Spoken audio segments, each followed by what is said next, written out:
बुद्धिमान शेर और चालाक लोमड़ी की कहानी बहुत समय पहले की बात है। एक घने जंगल में एक शेर रहता था। वह जंगल का राजा था और बहुत बलवान भी था।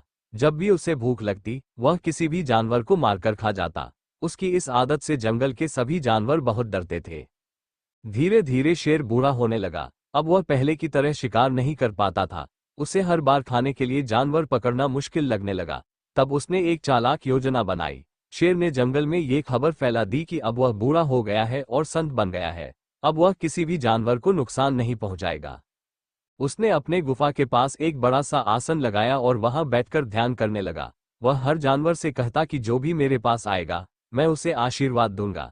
कई जानवर उसकी बातों में आ गए और एक एक कर शेर की गुफा में जाने लगे, लेकिन वे कभी वापस नहीं लौटे। शेर धीरे धीरे हर आने वाले जानवर को खा जाता। जंगल के जानवरों को ये बात समझ नहीं आई कि जो गुफा में जाता है, वह फिर लौटता क्यों नहीं। तब एक दिन एक चालाक लोमड़ी ने सोचा कि कुछ तो गड़बड़ है। उसने शेर की गुफा के पास जाकर ध्यान से जमीन पर पैरों के निशान देखे। उसने देखा कि सभी पैरों के निशान गुफा की ओर जा रहे हैं, लेकिन कोई भी निशान गुफा से बाहर नहीं आ रहा।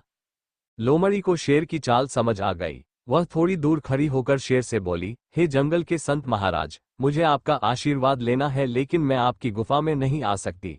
मैंने देखा है कि जो भी जानवर आपकी गुफा में गया, वह वापस नहीं आया। आपके द्वार पर सिर्फ अंदर जाने के पैरों के निशान हैं, बाहर आने के नहीं।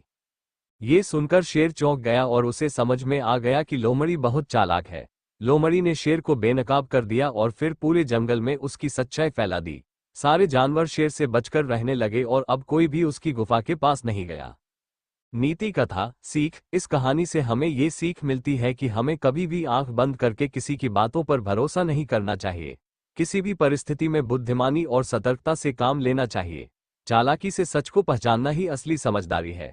इसी तरह के मजेदार कहानियों को सुनने के लिए अभी मेरे YouTube चैनल ट्रू ज्ञान वाटिका को लाइक और सब्सक्राइब करें। धन्यवाद।